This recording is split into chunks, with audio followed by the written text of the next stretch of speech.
We just have this chair open. That's always funny. Hello, YouTube. Goes back to our welcome. We'll have a guest someday. The chair is empty now, but not for long. Don't you worry. We will eventually have some guests, and we can always bring this back to adjust the angle slightly. That's all right. I don't know if that matters. I like kind of just sitting at this angle. You're just gonna hold it the whole time. 30 minutes of just holding that. Yeah, it'll just be. That'll work. And then when they come on, tell people to throw their questions. Just be like, in for a second. Just be like, throw your questions. It's kind of silly. But there you go. I don't know. I really don't have that many friends. All right, guys, welcome. Today we got some stuff on the menu. I don't know exactly what it is, but we're also going to be doing some sort of call in, question in. So if you guys have any questions in particular about us, we are leaving no stone unturned. So it doesn't matter the question. If you have a question for us, I mean, and by no stone, I mean just the fitness industry. Thanks for the like already, Brad.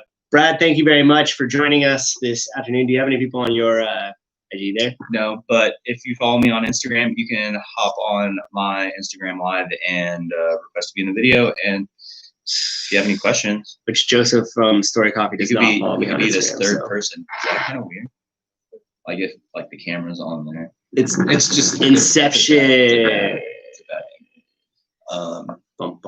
bad yeah, shout out to Story Coffee, official sponsor of Shooting the Pit podcast. Yes. So that's funny. You just popped up on my live. That's how long it took it to alert me since you started, by the way. So the algorithm is a little slow. Okay, so what are we got talking about on the menu today? Do you have anything on your mentals? I got a couple things we could discuss. Let's talk about what you have on your plate. Okay, well, first off, we could get into a little bit of this exhibition boxing and how it is seeping into the CrossFit world. Oh, okay. Have you seen that? Yes. Okay, so the Josh Bridges, you guys that don't know, Josh Bridges and Dave Castro have been kind of, I guess, for lack of better words, chirping each other or talking crap online, posting things in each other's stories about them who's boxing. Josh Bridges? I wish we had that. Well, we do have it on film, but I wish we had it better for Savon. He would think that's hilarious. So Josh Bridges and Dave Castro have been throwing back and forth this thing about the boxing match. On Josh Bridges' YouTube channel, he goes on there and he says that whenever they talk about it, like in real, like in texting back and forth, Dave's like, no, I don't want to do it. Like, we don't want to have to set it up, blah, blah, blah. But he goes, in the moment he gets off the phone with them, he'll see him talking shit on stories again. So I think that's pretty funny. Between Josh and Dave themselves. Like, oh, yeah. It's not just an internet beef started by. No, it's not all hype. We might see that take place. Like, legitimately, we might see that take place. Which is pretty funny because we were talking about the Jake and Logan Paul. Yeah. So for those of you guys that don't know, yeah, there's YouTube stars Jake and Logan Paul that started to do expedition boxing. Who was his first person he fought? Do you know? Jake Paul. Yeah. Wasn't Logan. It just? Jake is the older one. Right? Jake's the older one. Is he? He fought. I don't know. Jake. No, Logan's the older one. Logan's the older one. Logan's the star power of the group too. The two brothers. They fought another YouTuber. Mm-hmm. And he beat him up, right? He beat him. I think so. KSI. I'm not sure, but then he recently boxed the NBA player, Nate Robinson. The younger one did. It was the younger one that boxed him. It wasn't. No, it wasn't the older one. I didn't know that. I got him confused. So the Logan brothers are doing boxing expeditions. Yeah. But Homeboy got knocked out. Yes, Nate Robinson got knocked out. And that kind of sucks because he did a lot of cool stuff in the NBA. He was a legitimate player. He's like, for anybody that's like 5'8", that's like their hero. Yeah. I'm 5'8". That's why. Like, dunking on Shaq, like, that's 5'8", like, that's pretty tight. Well, what do you think his thought process was, and maybe some of the people close to him when he was like, I'll take this fight? I think. Because I feel like he has more to lose than he does to gain. It's ego. And then I feel like not only does he have more to lose than he does to gain, but like he now has, in a way, tarnished his legacy a little bit because now that meme page of him laid out on the canvas is going to last a little bit longer than him at the, some basketball thing. It's ego. I think like ego gets in the way. And I mean, I think pretty much anytime you get into a fight, you think you're going to beat that person. And it's not until you actually fight, and in his case, he got his knocked off. Beat, that you like have to look and be like, okay, maybe I didn't I didn't box. Like, I'm not really that good at boxing. It's always Maybe funny. I could scrap if it was a street fight. Yeah, well, I remember when was into MMA and I had done jiu-jitsu for a while and was training it frequently, like 3 to 5 days a week, like depending on how much time I had. And it's funny because you'll get people that'll like talk a lot of crap, but they have no like training experience with that. Like they're just completely untrained. Yeah. And I would never, but it's funny how like common that is, but you would never do that with anything else. True. So like if I saw you lifting a bunch of weight back there, I would never come and be like, yeah, I mean, but I could lift more weight and like my clean and jerk would be better. But you've never done it. Yeah, there are people that do that. Like, have you seen like women lifting in the gym and then a guy walks by and they're like, let me try to pick that up. Oh yeah. They come and like try and pick it up and they can't move it off the floor. It's yes. Like, what are you doing, man? Yeah, that's that ego play at large. I think I'm gonna hop off this. I just feel really awkward. Was there anybody on there? Joe and Laura were on there. Well, you had 2. That was a good start. I don't know. I was just feeling. I was just looking at myself, and I wasn't getting. It wasn't doing it for you. That's fine. But so I've never been into a fight myself. No, like no schoolyard physical, rumble. I've had like sparring. Like I took martial arts for like 7 years. Yeah. So like controlled matches. Yeah. But not like a physical fight.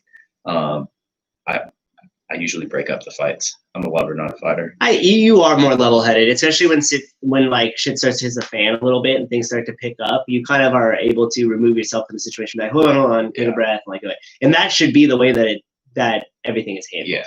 But when I was younger, oh my gosh, we got beat up a couple good times. One time I was at this, we were at this like party thing. There was like a shuffle and a scuffle, if you'll call it.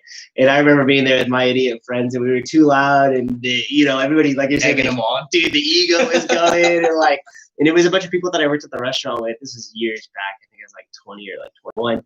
And I was too close, too much talking crap, too much in the thing, and somebody decided I needed to be taught a lesson. I got bopped in the nose, and it bled all over the place. And I lost the beanie. I had this like a beanie that I had like partial on my hair, was super long. And I remember I just got like bopped, and I was like in such a daze that I turned around and I was looking for my beanie. And my buddy Drew, Drew, he was there, and he looks up and I just look at him and I see his whole facial expression change from kind of like looking at me to like, oh, and I was like, I'm jacked up. It was funny because it was such like one of those like boom that the fight was taken out of me and everything else, and it was just like I didn't really remember what was going on. I was kind of like shuffling around looking for my beanie. So and of course I've been on the better end of that stick too, where you scuffle through and win. But yeah, at the end of the day, win or lose, you always regret it. Yeah, you always regret it. Yeah, I think that that fight between Jake Paul and Nate Robinson, I think Nate Robinson probably had the right idea, thought like he can go in there and beat him up. Like he's an athlete, like this kid's just like a YouTube kid.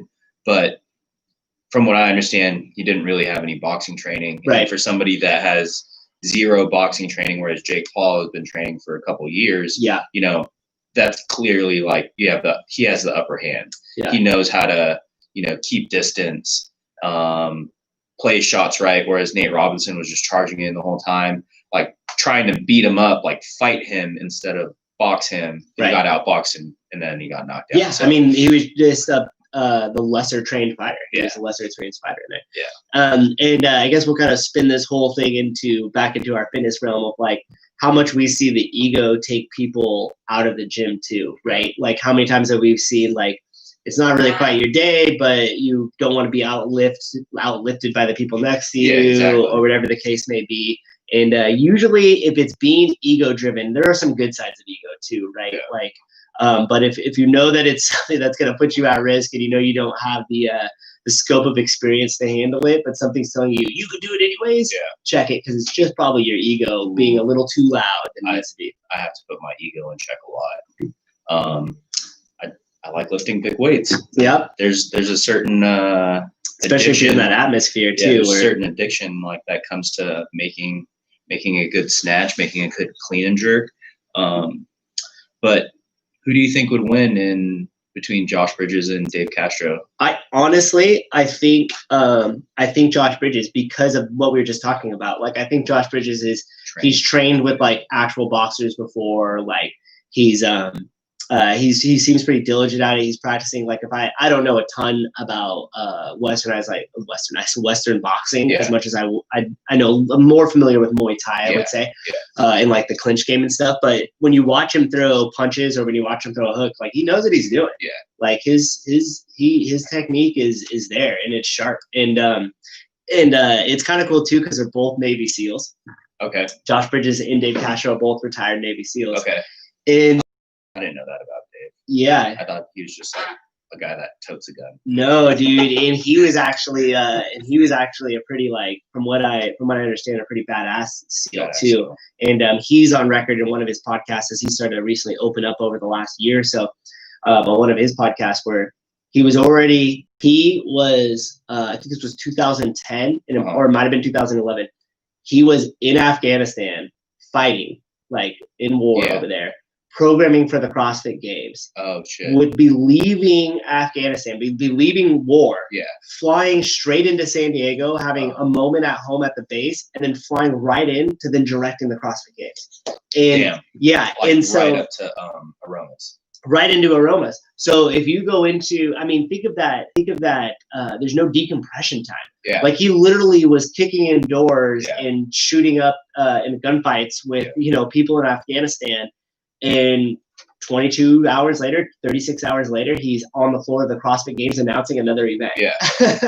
Like, that to me is insane. And he even says, like, one of the things that he worked on a lot was when he would be sitting inside the barracks or the little makeshift bunkers that they had out there, that he would be sitting in there after missions or before missions, after missions mostly, because a lot of the time it's prep, writing and programming for the games. Yeah. I wonder if, like, I hate to say that, like, during a mission you'd be distracted like that, because honestly you don't want any distractions. You got to focus on whatever task it is that you're doing. Like, you're dealing with your own life on the line, but in all the life of your teammates. Yeah. Like, you could go in there half-assed and have everybody else die. But then he's like, man, you know, be sick. Like, what if they did a 1 rep max deadlift? He's in the middle of a gunfight. Yeah. He's like, that'd be so crazy. He's in the middle of a gunfight. He's like, what should the weights be on the clean ladder? Yeah. He's like, how about 315? Well, it's like, He's like, no, I'm good. But yeah, I mean, I think that goes back to, like, the communication piece of it, because he's very private. Like, that he has a wife and I think 2 kids. Did not know that. Yeah. See, so I always have seen Dave Castro as kind of like he's like the villain of CrossFit, right? I wouldn't say a villain. Not the villain, I want to say nerd. Should be the bad guy. Nerd is a bad. That's too negative, and I'm not trying to be negative. Yeah. But he's like a dork. Yeah. But that's just because he's always in the back, but he's the director. He's directing things, right? And he did have bleach frosted tip hair, and he did have that, yes. And then everybody liked picking jokes at him. Right. Like, whether it was, Josh Bridges or like the older CrossFit athletes, like, Dave seemed to always be the butt end of the joke. Right. I agree. And going back to what you were saying about being partially distracted in the podcast, and I forget which one it was Mark Bell or something. Are you leaving? Yeah. Bye. I'm not leaving. I'm staying. Target Grace off here. Right? Oh, they're double A's. I was saying, though, you can't call a dork a dork. Like, you can't call a fat person fat, so you can't be that much of a dork if you can, like, Josh and them can make fun of Dave. Yeah, that's true. You can't be that dorky. Yeah, that's true. Do you want to be our first guest? No. Okay, there you have it. That's the first denial for the podcast. At least we got that over with. Yeah, but Grace off camera, you guys probably couldn't hear, but she was saying, like, you could only make fun of somebody like how Josh and all those guys do if they're kind of secure in their position, which is true, because you can't go up to somebody who's like she was saying, people be like, oh my gosh, I feel so fat, or like something like that. Like, you wouldn't actually say that if you were actually like obese and there was an issue. But no, going back to what you're saying about being distracted, he said in that podcast, I think it was the Mark Bell podcast, or it might have been the one he did with Savant. Okay. But he even said that year was a crossroad for him. He had the option to retire from the Navy, or he had the option of going back in. And he said, if I decided to go back into the Navy, that he was pretty much certain that he would die in the Navy on the battlefield, because, and I could see this about Dave. Yeah, I could see, and I don't know him. I have met Dave one time, and it was, can you call it grace a grace? And I have met Dave one time, and it was like a super brief, like I got introduced with Craig Howard, and Craig was like, hey, Dave, this is Matt, and Matt, this is Dave. And the first thing he actually said to us is, why weren't you guys out there on the trail run? Because there was a trail run, but Craig and I wanted to sit down and talk about a couple of things. So we opted out of the run, and the first thing Dave did was call us out on the run. Why didn't you work out? Yeah, right. Why weren't you on the trail run with me? But yeah, I could see he's one of those people that he takes that job very seriously, and then he goes all in on it. So if he were to say, I'm going to go back into the Navy and go back into that lifestyle, like he fully would commit himself to his team and everything else. And obviously he had the outlet for CrossFit, which another thing I don't think CrossFit gets a lot of recognition for. And I don't know how important it was per se, but a lot of those special operations guys, particularly the Navy SEAL community, used CrossFit as a bridge from them being active military to coming into civilian life. Yeah. And it helped them because there was a competitive outlet, there's a physical outlet to it. Early days in CrossFit, there was a very small team atmosphere as they were running a lot of the L1 seminars and everything like that. Plus, there's a lot of respect in CrossFit for people in service, whether it's public service like police department or fire department or military. Yep. Right. Yeah. That's something I've always noticed. And my mom's side of the family has an Air Force military background. So that's something that I noticed right off the bat is yeah, you're right. I've never actually, like, it is very prevalent, but I've never, until you had said it right there, I never actually really recognized it. But you're right, because I mean, what other community develops like hero workouts for the fallen, right? I mean, it doesn't matter if they're firefighters, law enforcement, or military, or some sort of community service member, where we know they're part of the CrossFit community, and then they make a tough workout to honor them. Yeah, to honor them. And it's interesting because a lot of those SEALs that went over in Ramadi, Iraq in like 2003 to 2006, I think that was right around the time frame that they were out there. A lot of the hero workouts are named off those guys. And you realize that as that community became more popular with the Jocko Willink, the David Goggins, with the Andy Stump, and then with Joe Rogan kind of giving all those guys a major outlet to build platforms and businesses on top of. It's funny because I don't know if you've ever listened to the David Goggins book, but he talks about, so it is a great book for those of you guys out there that are looking for something. But he talks about the time when he went and did his first like triathlon. He was on that road bike and it broke down. He goes, oh, that was my friend JT's who died. That's that workout, JT the workout, right? And then there's Michael Mansour, which is another workout, which we've heard Jocko Willink talk about. And like the three, what do they call it? What's the training that they go through? Buds. Yeah, the 3 buds that he went through, he had like really popular guys, or not popular, but no, that's the way to say. Popular names, like household names, because you have like the Luttrell brothers. Yes. Right, which Marcus Luttrell is known from the Lone Survivor. Yep. And then we have Michael Murphy, which everybody knows the Murph workout is super popular.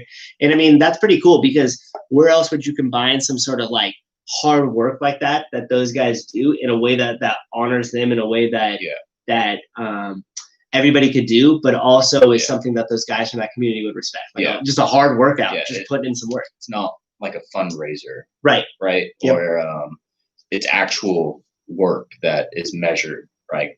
It's the workout. Yeah. It's you putting out a bunch of energy and like, because, based off what they did. Exactly. Yeah. And it's a remembrance of them as a person, of the sacrifices that they made so we could continue to do cool stuff like sit inside this gym and have this podcast and work out and do some CrossFit. I don't want to make this a Dave Castro podcast, but it is. Do you know how he got in his position, like where he is in CrossFit? Like is he buddies with I'm sorry. Greg. Yeah. That's a good question. I think he was originally exposed to it from the military because a lot of those guys in that time were doing CrossFit as their workout of choice to get them prepared for battle and for war and everything else. And I don't know the exact details of it, but I do know his story, and I found this out when I interviewed Bosman.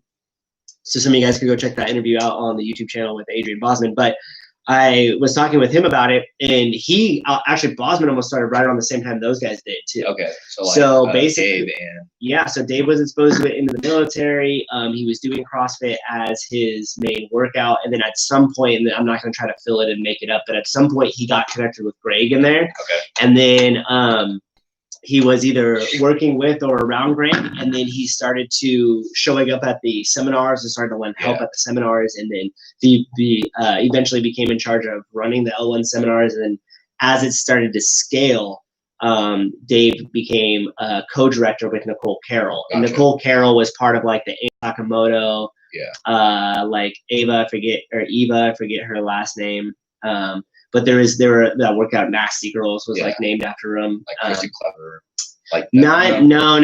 I'm talking. This is early. I'm talking like 2004. Okay. Before 2002. Like yeah. Because you figure the games came around in 2007. Yeah. Was the first CrossFit Games.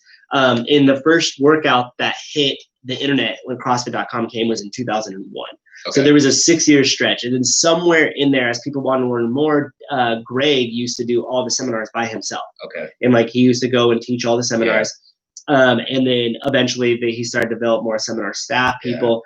Pat Sherwood is also a Navy SEAL. Yeah, I know Pat. And he was part of that group that like kind of came over with him too. Andy Stump, who is known as the guy that kind of like talked about all of Greg's shortcomings after the whole Twitter incident when Greg had made that comment and the whole thing, people started to turn against him and collapse. And then Andy Stump came out and started to say, that the culture was toxic there and in the way that he was or whatever. But anyways, all those people were all provided jobs and opportunities through CrossFit. He was actually a pilot because they have this small little private plane that Greg flew around in, or had people from CrossFit staff fly around in.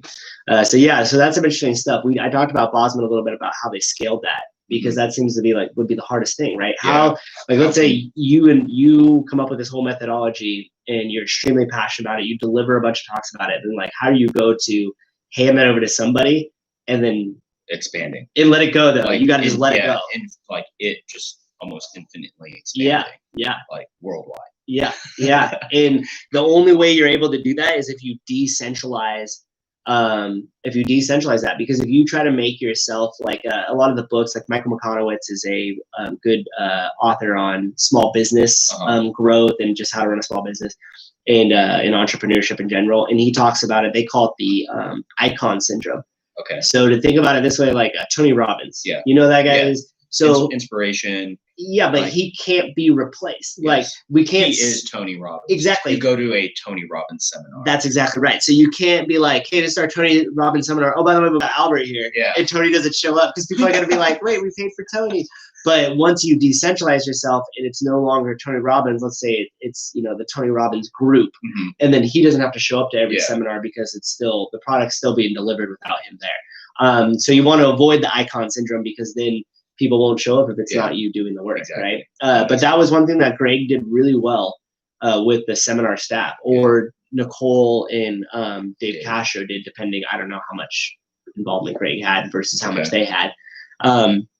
But so that was his original involvement, which was similar to how a lot of those original people got started. They liked the workouts. They wanted to learn more. They went to the seminar. They started hanging around Greg. Probably offered Greg, service, hey, I want to be a part of this. How can I be more a part of this? That's right. Being proactive. And I'm sure at some point, Greg was starting to get pretty busy and was like, oh, I would love some help. Yeah. And it's at one of those points too. It's like, do you want this just to be your thing, or do you want to actually see it grow? Right. Because at some point you have to delegate, you have to develop a team around you that can continue to move the mission forward without you being at the top of everything, or you running the whole entire show. So it'd be cool to have Greg Glassman on a podcast. Hey, Greg, what are you doing on Tuesdays? It would be cool to ask a lot of these things, and it would also be really cool to find out how he's feeling about everything right now, and then his take, his side of the Twitter comment and that collapse of I don't want to call it collapse of culture, but like give him a chance to speak. Yeah, it would be interesting to hear his point of view. Not necessarily in defense of an offhanded Twitter comment, which the timing was just terrible because I feel like that same comment being made at any other time rather than the height of the BLM protest probably would have gone unnoticed. And they probably would have been like, oh, there's Greg just saying something off the cuff and kind of being an asshole again. Wrong place, wrong time. Wrong place, wrong time. Indeed, bro. Indeed. I mean, he's not hurting though. We all know he got a nice little check out of it. So it is what it is. But that would be interesting is to hear, because the other thing that they don't talk about a lot is 2007 was the first CrossFit Games, right? Mm-hmm. We had the economic collapse and the recession in 2008. Yeah. So the growth of CrossFit started at the bottom of where the recession was happening and after the economy kind of, took a dump through that 2008 period. So it was also one of its only thing that came up with its own language. Not only thing, but it was a strong enough brand that came up with its own language. Yeah, and I remember when I first heard of CrossFit, it was with another gym around this area in Dublin. It was CSA. But I went there because I wanted to do like MMA. Right. Train MMA like Muay Thai, like maybe some grappling, and then they had a CrossFit gym in the back. And I got confused CrossFit with cross training because I had just like started going to school, like kinesiology. So I was really headed into fitness. So I thought CrossFit and cross training were the same thing. And I just thought they were mixing lifting weights and also doing, cardio type things like rowing and jump rope and running, things like that. And then it wasn't until a couple years later where I actually went into a CrossFit gym and I was like, this is style of training. This is separate. This is different. Which is funny because that's almost the exact same path that I got into it, because I was into jiu-jitsu, I was into Muay Thai. I didn't go to CSA. But when I was trying to find workouts that would condition me to be better, because I would go into the gym and I would do like the elliptical, or I would do the bikes and I would do all this bench, and I would do all this stuff. And then I would go, yeah, right, the Stairmaster. And then I would go to the mat and I would go to spar or do some sort of stand-up sparring or even just jiu-jitsu sparring, some grappling. And I would get toasted. Yeah. I mean, I would be like, I'm in really good shape. I ran to the gym. I did all my weightlifting. I ran home. And then you go on the mats and like 5 minutes into the thing, you're like dead, So I was always looking for a workout program that would make me a better conditioned, fighter, for lack of better words. And that's also how I found CrossFit, because one of the guys that did it that was in the Air Force was like, this is what we used to be better, military people. And so that whole thing kind of took place that way. But yeah, that's an interesting story left untold, is kind of the rise of CrossFit. Because think about it, like, what's the language that came out of it? Well, of course, the name CrossFit, but box, right? What other things came out of it? The word thruster, wall ball became more popular. Workout of the day. WOD, right? And so we started to get all this, your own terminology within a community and everything else, and not to mention the whole ecosystem of businesses that it created around it. I mean, Rogue is a private business, and we've talked about this on here before, but I would love to see or hear the story of Rogue, because they originally started making rings for Dave for the CrossFit Games back in like 2008, because Katie Henniger won the CrossFit Games, I think in 2008 or 2009, and she's one of the owners of Rogue with Bill Henniger. So they're married. They're the owners of Rogue. Of Rogue, yeah. And they went from making rings in their garage and kind of manufacturing some of the steel to being the behemoth that Rogue is today. Huge company.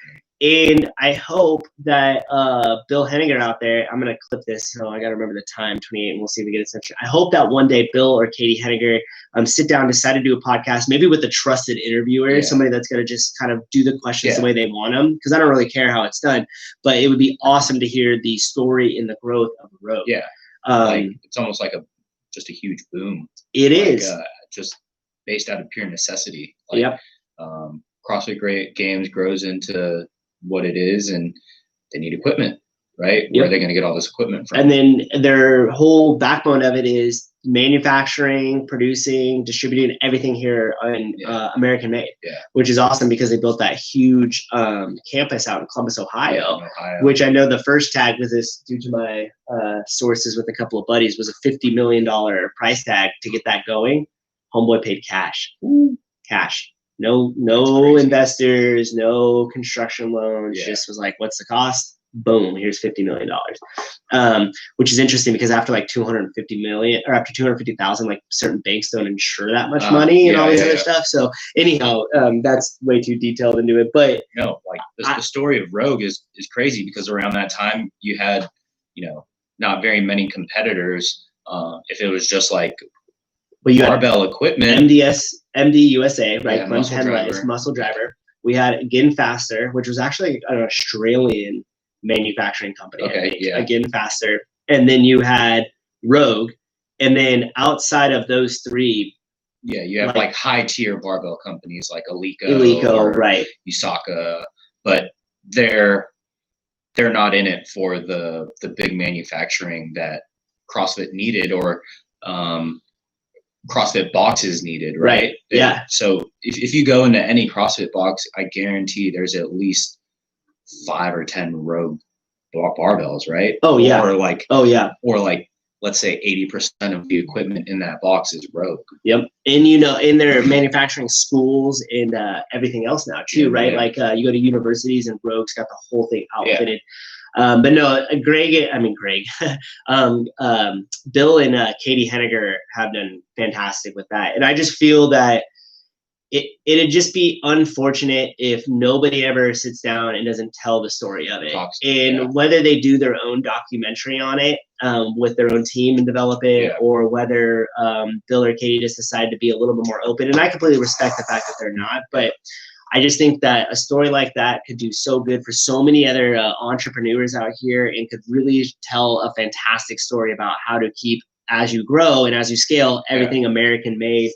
And they really laid a great framework. So I'm excited to see what Rogue I hope they do that too, because they started doing their own like little mini series, like the strongman stuff. Yeah, they had the strongman stuff, and then them being based out of Columbus, like the Arnold takes place in Columbus. So for those who don't know, the Arnold is a bodybuilding show, based off Arnold Schwarzenegger, but it's also turned into like a huge fitness expo where in weightlifting, the Arnold's was always a big competition.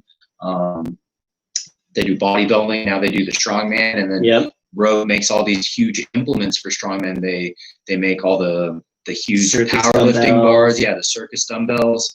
They sponsor all these big athletes like Hafthor Bjornsson. I don't know if I said his name right, but and then again like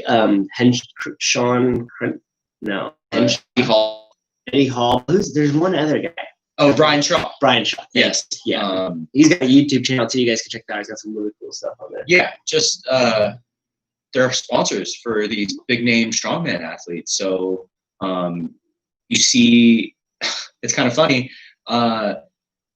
Before, when I would see a Rogue T-shirt, it's like, oh, that guy CrossFits. Exactly. Right? It was like a symbol, like oh, CrossFit. Same with like the Nanos and the Nikes back in the day. The other day, I was at Whole Foods and some guy was wearing a Rogue shirt, and I was like, maybe he CrossFits, but he has a Rogue T-shirt on. Yeah, right. What you don't know what they do or like how they involve, but that's just who Rogue has become. And I could see people wearing Rogue shirts as like because they're into the strongman stuff, and they're like, oh, it's Rogue, and I'm wearing the strongman.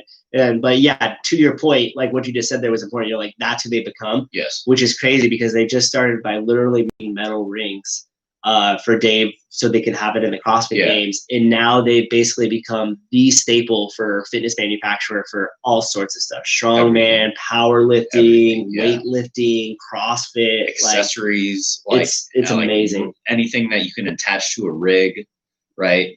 I agree. That's probably a pretty amazing story that hasn't been told yet. I've heard this, and I don't know how true it is, but I heard that his original like design and manufacturing team, like the original guys that like showed up and started working in the garage and all that, have now become his like concept development team. So all they get to do is work on random projects that they think is making fun. New things. Yeah, so that's when they start coming out. Like, have you seen all the Rogue like desk accessories? And then you see they built like this fire pit, and like they made like a ring one time. Yeah, I've seen like they have a stand-up desk addition that they have, but then they also have a footrest for the stand-up desk to like keep your lower body active, and you're not just like sitting there moving around. Yeah. Hey, if you're manufacturing it, why not? Hey, when my company gets big, Rogue, I'm going to have you guys come out and outfit the whole administrative office. So even though we have people in the office, the accounting department, my marketing department, my HR department, my whole entire administrative, execs, everybody's going to be on Rogue stuff. I'm going to need a Manador/ring muscle up area on my stand-up desk. Yeah, and it's going to be mandatory that you kick ass in the workout. Like, don't come work for me. No, I'm just kidding. But seriously, you do have to work out if you work for me. All right. So I think that was pretty good. I got to coach the noon. We got a couple more minutes here. Is there anything else? Oh, I love group text when you open it up and there's 12 messages and you're like, okay, I gotta sort through that. That's funny. I don't get any group texts. I'd love to be part of one someday. Keep it up, Albert. You'll get there. If anybody wants to include Albert in a group text, he's gonna post his number live. My number is 51. So, anything else you want to leave on? We could go back to our traditional shout outs. Yes, our statistics, because I've been on top of getting these set up. I didn't give out a last word right away. Okay, well, don't do that. Let me just bring up the what should we call it here? Let's bring up some stats. Yeah, thank you everybody for listening. If you're continuing to listen on Spotify and Apple Music, or you're tuning into our YouTube Live, we got a few listeners today. Yes, thank you for joining us. Thank you for hanging out, seeing the content. We appreciate it. Point at the fourth one down. Third or fourth, wherever you want to go. We're both new to us. We're gonna go with Montreal, Quebec, Canada. Montreal. Have you ever been there? I have not. I've been there once. Really? I don't know if I go back. But shout out. Yeah, shout out. Thanks for listening anyways. Yeah. I don't know. Thank you all. Thank you all our Montreal listeners. Oh, that was awesome. But so other than that, I'm going to clip in some of this and we'll see. There's two different clip things that might work. Number one, getting Greg to talk to us. Number two, getting Katie or Bill Henniger to talk to us. Yeah. Both of which probably won't happen. But hey. Or Dave. Dave, he could come on our podcast too. He might do it just because it's random as hell. Yeah. Like we just be like, hey, he's like, how many people listen? We're like 3 on a good day. Okay, for sure. I'm in. Hey, 4. We got 4 now. So there you go. You just mentioned it, and there you go. For those of you guys on YouTube, if you haven't already liked the video, if you could please do so. It helps us kind of keep getting traction and getting more people to watch it. If you want to subscribe to the channel, please go ahead and subscribe. That would be awesome. Albert would really appreciate it. And if your name is Joseph and you work at Story Coffee and you have not yet subscribed to the channel or followed me on Instagram or the gym on Instagram, I will come for you. Yeah. Thank you for the coffee this morning, Joseph. But you're not subscribed. All right. Well, thank you guys for the likes. Thank you for joining. Do you want to hit a last word or? Yeah. How about if you build it, they will come. Ooh, I like that one. So what are we building? Yeah, we're going to build. Stay tuned. Yeah. Stay tuned for the healthcare center. All right, guys. We'll see you next time. Thank you for joining us. We'll be live again on Tuesday. We're going to continue to advance this podcast. Albert and I are having a great time with it. We hope you guys are too. Thank you so much for listening. Peace. So, hey,